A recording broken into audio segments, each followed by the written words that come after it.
السلام علیکم ورحمۃ اللہ وبرکاتہ۔ الحمد للہ رب العالمین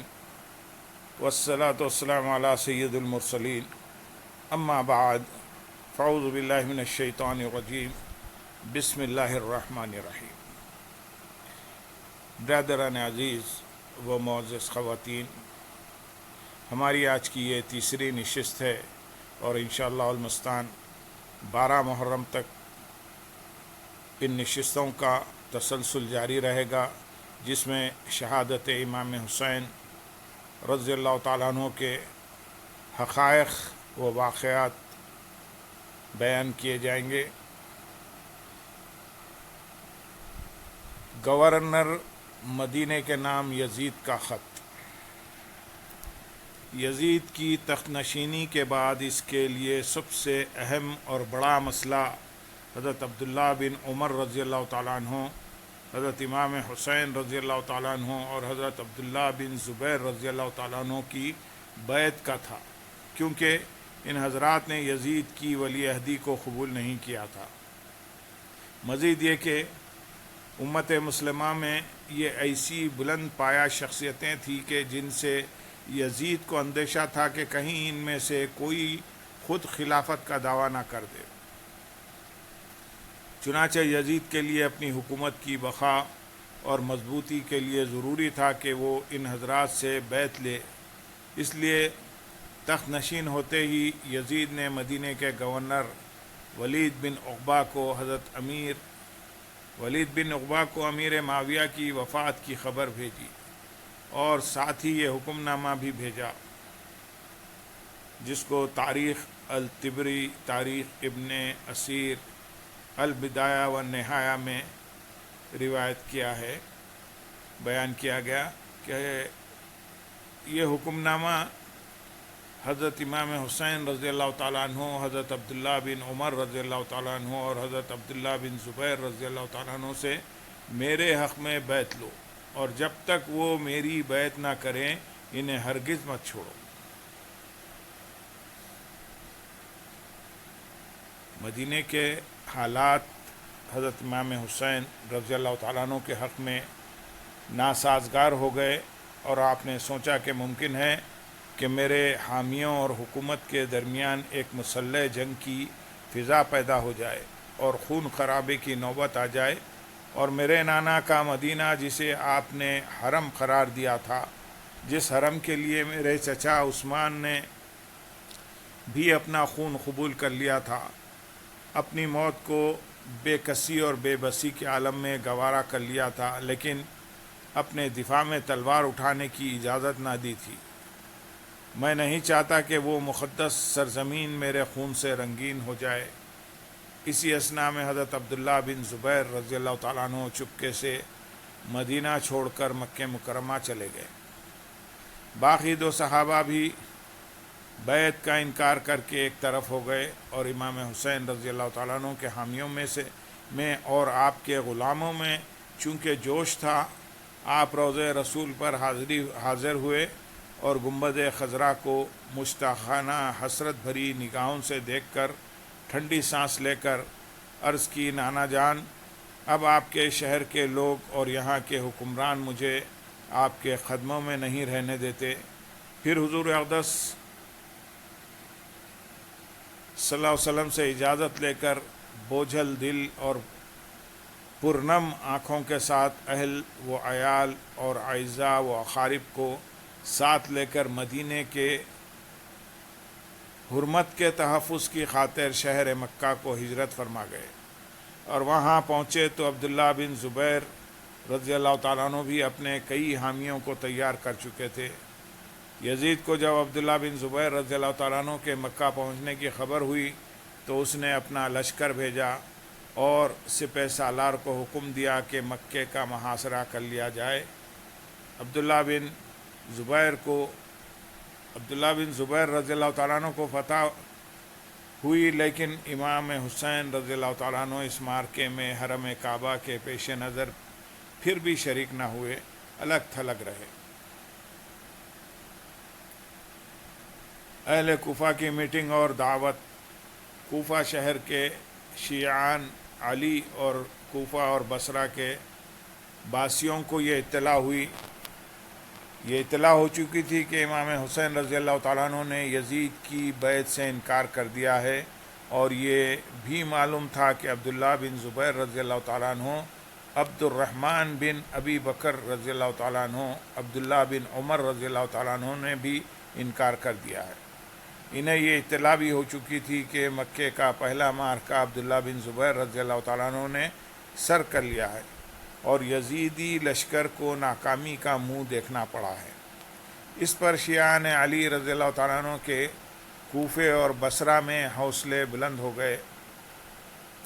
انہوں نے فوراً ایک شخص کو جو کہ شیعان علی رضی اللہ تعالیٰ عنہ کا سردار تھا، اسے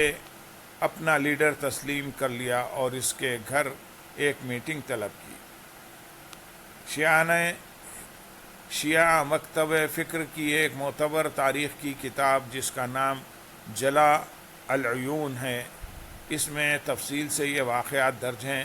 انہوں نے اجلاس میں فیصلہ کیا کہ حالات سازگار ہیں،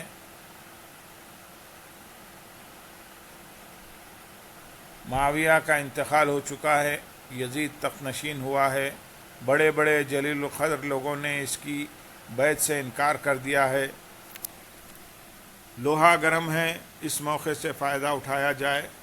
سیدنا امام حسین رضی اللہ تعالیٰ عنہ کو کوفہ آنے کی دعوت دی جائے اور ہم ان کے ہاتھ پر بیعت کر لیں، اور اس طرح یزید جیسے فاسق و فاجر اور شقی اور بدبخت انسان کی حکومت کا پٹا اپنے گلے سے اتار پھینکے۔ مسلمان اور بعض دیگر شیعہ لیڈروں نے یہ کہا کہ دیکھ لو، کہیں ایسا نہ ہو ہم لوگ امام حسین رضی اللہ تعالیٰ عنہ سے بے وفائی کر بیٹھیں۔ اگر ثابت قدمی اور استقامت کے ساتھ ان کا ساتھ دے سکتے ہو تو پھر اس امر کی دعوت دے دو، اور اگر تمہیں اندیشہ ہو کہ جابر حکومت کے سامنے نہیں ٹھہر سکو گے اور ان سے جفا کرنے پر مجبور ہو جاؤ گے تو انہیں تکلیف نہ دو۔ لیکن شیعان علی رضی اللہ تعالیٰ عنہ نے یہ فیصلہ کیا کہ ہر قیمت پر ان کا ساتھ دیں گے اور ثابت قدم رہیں گے۔ پس ان فیصلوں کے نتیجے میں حضرت امام حسین رضی اللہ تعالیٰ عنہ کو خطوط لکھے اور وفود بھیجے۔ ان خطوط میں لکھا کہ اے ابن علی رضی اللہ تعالیٰ عنہ، ہم آپ کے اور آپ کے والد گرامی کے شیعہ ہیں، شیعہ سے مراد چاہنے والے ہیں۔ معلوم معاویہ کا انتقال ہو چکا ہے اور یزید تخت نشین ہوا ہے، ہم کوفہ اور بصرہ کے سارے لوگ آپ کی حمایت میں فسق و فجور اور ظلم اور بربریت اور ارتداد کے خلاف آواز اٹھانے کے لیے تیار ہیں۔ آپ تشریف لائیں، ہم آپ کے دست اقدس پر بیعت کر کے آپ کی خلافت کا اقرار اور اعلان کرنے پر آمادہ ہیں۔ ہم آپ کو امر بالمعروف کی دعوت دیتے ہیں، اگر آپ اس دعوت کے باوجود نہ آئے تو ہم قیامت کے روز آپ کے گریبان تک اپنا ہاتھ لے جائیں گے اور اللہ کی بارگاہ میں جواب طلبی کریں گے کہ ہم نے ظلم کے خلاف آواز بلند کی اور آپ کو امر بالمعروف اور نہی عن المنکر کی دعوت دی،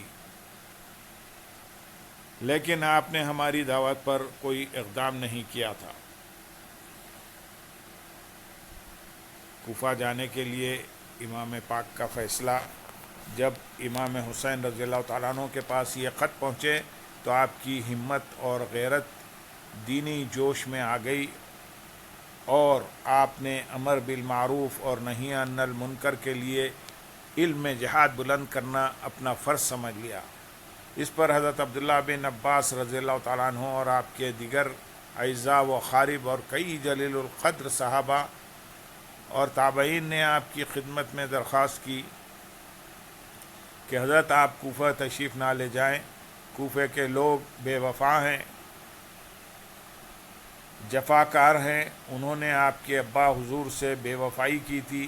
انہیں غربت اور پردیس اور قسم پرسی کی حالت میں شہادت کے انجام تک پہنچایا تھا، اور پھر یہ لوگ وہ ہیں کہ یہ اپنے ظالم امیر کو تخت سے ہٹا کر دعوت نہیں دے رہے، اس کی پیروی کا خلاوہ بدستور ان کے گلے میں ہے، ان کے سروں پر اس کی غلامی کا سایہ ہے، لیکن آپ کو بلا رہے ہیں، کہیں ایسا نہ ہو کہ آپ سے بے وفائی کر جائیں اور ظلم و ستم کے مرتکب ہوں۔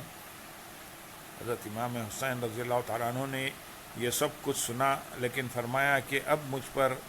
امر بالمعروف نہیں عن المنکر اور دعوت حق کی خاطر علم جہاد کرنا فرض ہو چکا ہے۔ وہ لوگ جفاکار ہوں یا بے وفا، مجھے ان کی بے وفائی سے کوئی سروکار نہیں۔ قیامت کے دن اللہ کے بارگاہ میں پیش ہونے سے ڈرتا ہوں کہ کہیں ایسا نہ ہو کہ مجھ سے سوال کیا جائے کہ تجھے دعوت حق دی گئی تھی۔ اس وقت ظلم و بربریت کا بازار گرم تھا اور سنت نبی کے خلاف سرکشی ہو رہی تھی اور دین اسلام میں بدعات و خرافات کو رواج دیا جا رہا تھا۔ قارونیت، فرعونیت اور یزیدیت دندنا رہی تھی، لوگوں کے حقوق سلب ہو رہے تھے، آزادیاں چھینی جا رہی تھی،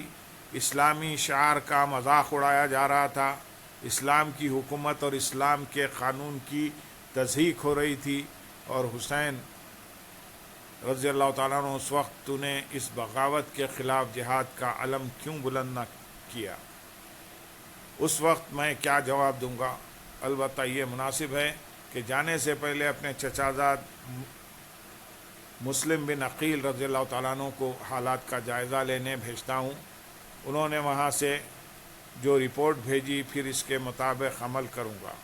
چنانچہ آپ نے حضرت مسلم بن عقیل رضی اللہ تعالیٰ عنہ کو کوفہ سفارت کے خیال سے بھیجا اور فرمایا کہ اے میرے بھائی مسلم، کوفہ جا کر حالات کا جائزہ لو اور وہاں کے حالات کا جائزہ لے کر مجھے مشورہ دو اور مجھے خط لکھو کہ آیا میں ان حالات میں میرا وہاں جانا مناسب ہے یا نہیں، لوگ یزید کی بیعت توڑنے اور میری بیعت کرنے کے لیے تیار ہیں یا نہیں۔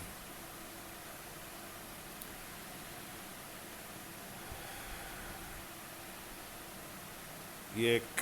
مسلسل واقعہ ہے جو کافی تفصیلی ہے۔ آج کی ہم نشست کو یہیں اختتام کو پہنچاتے ہیں، انشاءاللہ اس کا تسلسل آئندہ کی نشست میں ہوگا۔ اللہم صلی علی سیدنا محمد وعلی آل سیدنا محمد وبارک وسلم، وآخر دعوانا ان الحمدللہ رب العالمین۔ سبحان ربک رب العزت عما یصفون وسلام علی المرسلین والحمدللہ رب العالمین۔ السلام علیکم ورحمۃ